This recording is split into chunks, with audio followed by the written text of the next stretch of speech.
Por que não existe nem Copa do Sul, nem Copa Sudeste?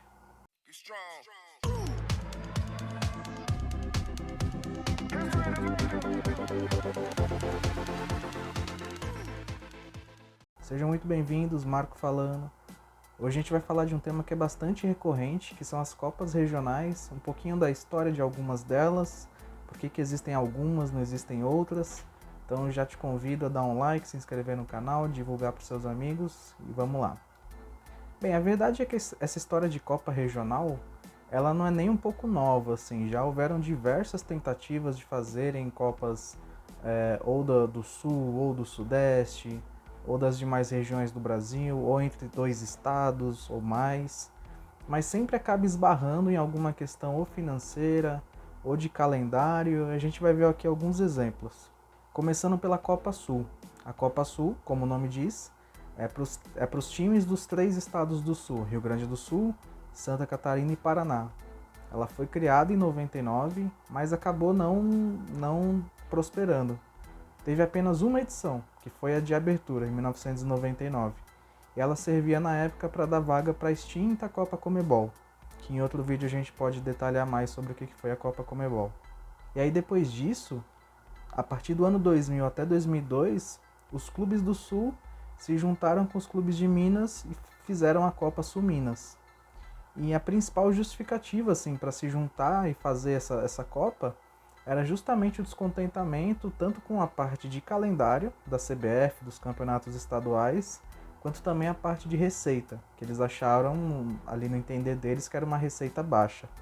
E o mesmo vale para a Copa Centro-Oeste, que também tinha a mesma ideia da Copa Sul Minas, de fazer uma Copa com os times do Centro-Oeste, ou seja, Mato Grosso do Sul, Goiás, Brasília, enfim.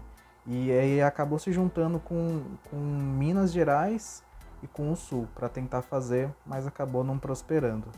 Esses mesmos clubes da tal da Copa Sul Minas Rio, né, que depois entrou o Rio de Janeiro também, alguns clubes, em 2015 acabaram formando o que a gente conheceu como Primeira Liga, que foi de novo uma tentativa de fazer uma própria Copa regional, que era meio brasileira, meio regional, que misturava várias regiões, mas de novo acabou não dando certo, né?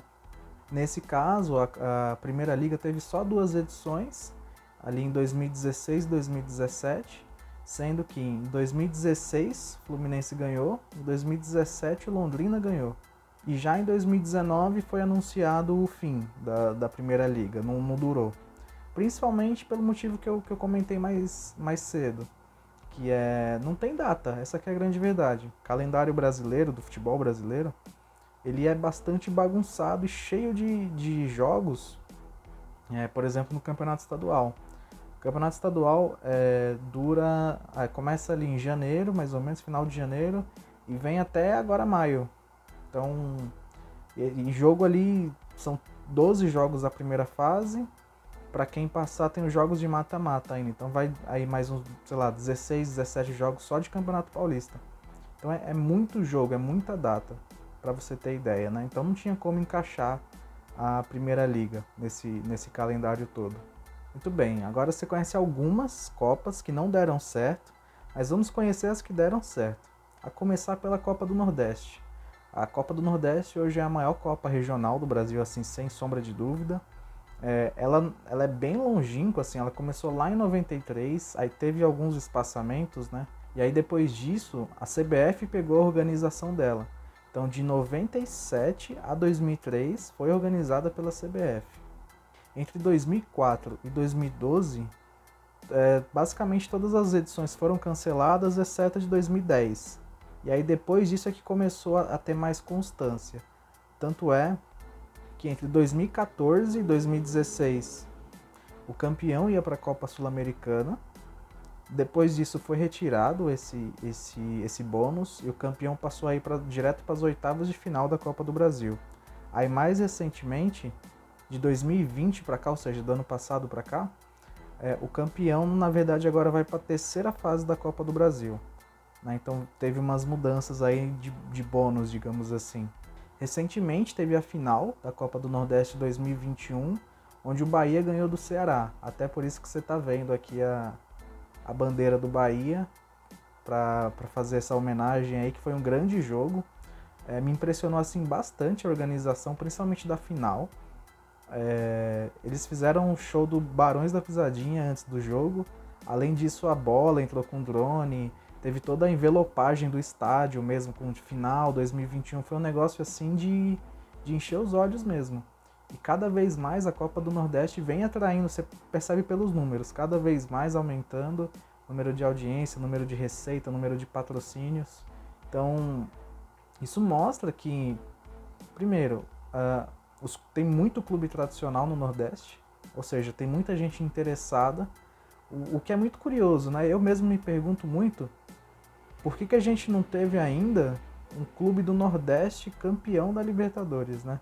Porque tem muito clube tradicional na Bahia, no Pernambuco, no Ceará, no Rio Grande do Norte, enfim, em praticamente todos os estados do Nordeste. E sobre os títulos, agora o Bahia tem 4, né? Antigamente, até antes dessa final de 2021, o Vitória da Bahia era o maior campeão com 4 títulos e o Bahia tinha 3. Com o título de agora, o Bahia empata com o Vitória. Então Bahia e Vitória têm 4 títulos cada um.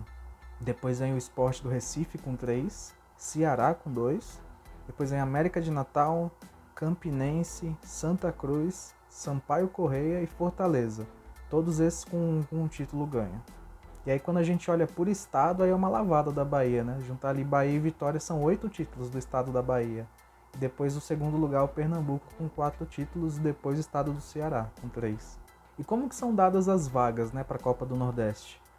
O Nordeste tem 9 estados, né? Então as vagas são divididas cada uma por estado mesmo. Sendo que Bahia e Pernambuco tem 3 vagas, que aí é de acordo com o campeonato estadual. Então o campeão, o vice e o terceiro do campeonato baiano e do campeonato pernambucano conseguem vaga.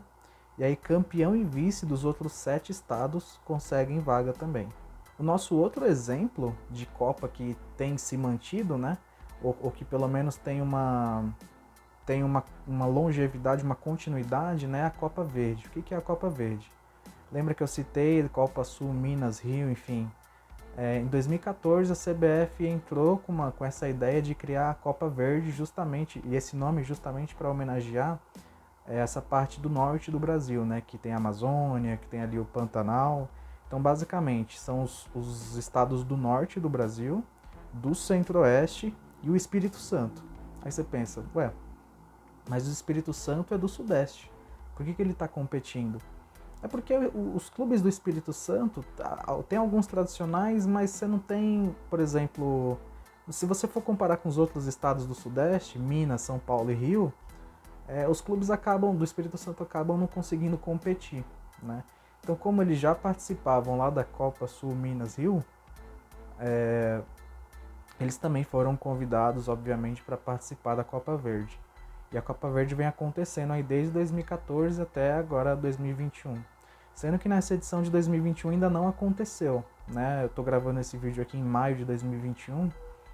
Geralmente a Copa Verde ela é disputada entre janeiro e fevereiro, mas esse ano, devido à pandemia, ainda não aconteceu. E eu ainda não vi assim, uma previsão de data para acontecer. O que eu gosto muito dessa Copa Verde é basicamente a mesma coisa que eu gosto muito na Copa do Nordeste, que é você dar de novo destaque e holofote para clubes tradicionais, sabe? Vamos pro norte ali, centro-oeste, Paysandu, Remo, Tunaluso, mais novinhos assim o Manaus, por exemplo, o Cuiabá, que agora está na Série A do Brasileirão, Luverdense, Brasília, Brasiliense, uma série de clubes que na elite nacional, tipo Brasileirão Série A, só vai ter o Cuiabá, por exemplo. Mas olha o tamanho do Paysandu, do Remo, que são clubes que já tiveram holofote nacional. Então essas Copas regionais, o que eu acho mais legal é isso. Você pode ter, por exemplo, sei lá, Cuiabá e Paysandu uma final, ou Paysandu e Remo, ou Manaus e Tunaluso, enfim. É por isso que eu acho muito interessante. Traz à tona de volta esses clubes muito tradicionais que estavam ali sem conseguir um relevo nacional, né, num Brasileirão ou numa Copa do Brasil, enfim, mas que tem ali o seu tradicionalismo muito forte na região. O formato de disputa é bem parecido com a Copa do Brasil, ou seja, não tem fase de grupos, é confronto direto ali, sendo que ida e volta começa nas quartas de final, se não me engano. São 24 times que entram de 12 estados, sendo que são os 12 campeões estaduais desses estados, ou seja, os estados do Norte, Amazonas, Pará, Acre, por aí vai. Os campeões estaduais do Centro-Oeste, ou seja, o campeão goiano, o campeão mato-grossense, os 6 clubes mais bem ranqueados na CBF e 6 representantes dos estados mais bem ranqueados. E nos títulos, que nem eu te falei, é uma Copa relativamente nova, é só de 2014 para cá, tá? Mas os clubes que tiveram mais sucesso foram justamente Paysandu e Cuiabá. Ambos ganharam 2 vezes cada um. E fora esses dois, ganharam Luverdense, Brasiliense e Brasília. Então, para concluir, né, sobre a pergunta aqui desse lado aqui, a pergunta aqui da thumb, cadê as demais copas regionais? Então a resposta, elas existiram, houveram diversas tentativas, mas a verdade é que o Brasil ele é muito grande. Então, por exemplo, cada região é como se fosse um próprio país, assim. Então tem as suas particularidades, tanto financeiras quanto de calendário. Então não é, por exemplo, porque funcionou no Nordeste, a Copa do Nordeste é um sucesso, que de repente uma Copa Sul vai funcionar bem, ou uma Copa Sudeste, ou entende? Então é muito relativo à região. Tem região que vai dar certo, tem região que não vai. Tá? Então não é que nunca tentaram e muito, assim como o torneio Rio-São Paulo, que é bem antigo, né? Mas que acabou sendo extinto. Então assim, tentaram, mas infelizmente não deu certo em todos os lugares que foi tentado. Só a princípio, né? No Nordeste, com a Copa do Nordeste, que é um sucesso aí de audiência, enfim, de retorno financeiro, e também a Copa Verde, do Norte, do Centro-Oeste e do Espírito Santo, tá bom? Então, se você gostou desse vídeo, deixa o seu like aí, se inscreve no canal, obrigado pelo acesso e até mais.